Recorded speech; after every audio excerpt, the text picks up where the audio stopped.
তিনি 29 তারিখে এসেছিলেন চট্টগ্রামে, সার্কিট হাউসে অবস্থান করেছেন। দুপুরবেলায় শুক্রবার ছিল।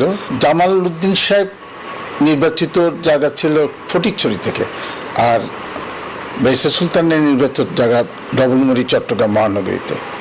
তো জামাল উদ্দিন কেন জানি এই নির্বাচিত কমিটিগুলিকে মেনে নিচ্ছিল না। আমাদের কন্দল মিটাবার জন্য উনি এসেছিলেন, পার্টির কন্দল মিটাবার জন্য। পুলিশের যে প্রেসিডেন্সিয়াল যে কর্ডনটা আমার মনে সেই রাতে ছিল না, প্রেসিডেন্টকে যে প্রোটেকশন পার্টি এটা ছিল না।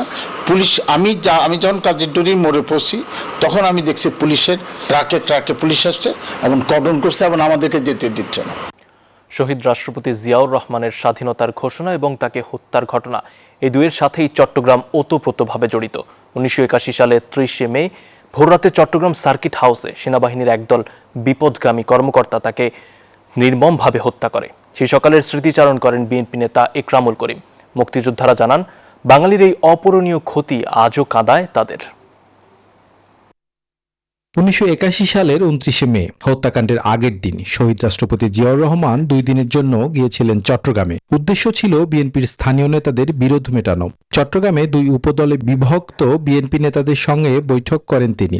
বৈঠক শেষে স্থানীয় সার্কিট হাউসে ঘুমিয়েছিলেন স্বাধীনতার ঘোষক জিয়াউর রহমান। ভোররাতে সেখানেই তাকে হত্যা করে সেনাবাহিনীর বিপদগামীর একটি দল। 30 মে সেই খবর ছড়িয়ে পড়লে ছুটে আসেন চট্টগ্রামের তৎকালীন বিএনপি নেতা একরামুল করিম। তাকে প্রবেশ করতে দেওয়া হয়নি সার্কিট হাউসে। পরে তিনি অন্য নেতাদের সাথে নিয়ে অবস্থান নেন সার্কিট হাউসের সামনে। নিউজ 24 এর কাছে সেই সকালের স্মৃতিচারণ করেন তিনি। 29 তারিখে এসেছিলেন চট্টগ্রামে, সার্কিট হাউসে অবস্থান করেছেন। দুপুরবেলায় শুক্রবার ছিল। জামাল উদ্দিন সাহেব নির্বাচিত জায়গা ছিল ফটিকছড়ি থেকে, আর বাইসা সুলতানের নির্বাচিত জায়গা ডবলমুড়ি চট্টগ্রাম মহানগরীতে। তো জামাল উদ্দিন কেন জানি এই নির্বাচিত কমিটিগুলিকে মেনে নিচ্ছিল না। আমাদের কন্দল মিটাবার জন্য উনি এসেছিলেন, পার্টির কন্দল মিটাবার জন্য। পুলিশের যে প্রেসিডেন্সিয়াল যে কর্ডনটা আমার মনে সেই রাতে ছিল না, প্রেসিডেন্টকে যে প্রোটেকশন পার্টি এটা ছিল না। পুলিশ আমি যখন কাজীরডুরির মোড়ে পড়ছি তখন আমি দেখছি পুলিশের ট্রাকে পুলিশ আসছে এবং কর্ডন করছে এবং আমাদেরকে যেতে দিচ্ছে না।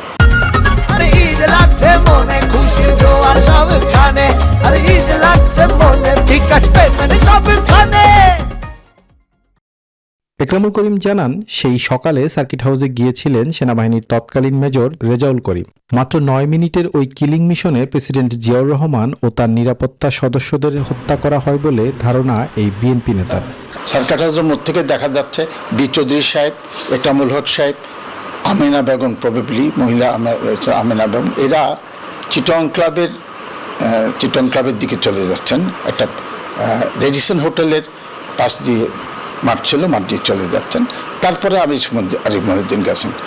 আরিফ মনিউদ্দিন পৌঁছাবার পরে তিনি আমাদেরকে খবর পাঠিয়েছেন যে প্রেসিডেন্ট সাহেব ভালো আছেন, উনি ফার্স্ট ফ্লাইটে ঢাকা যাবেন।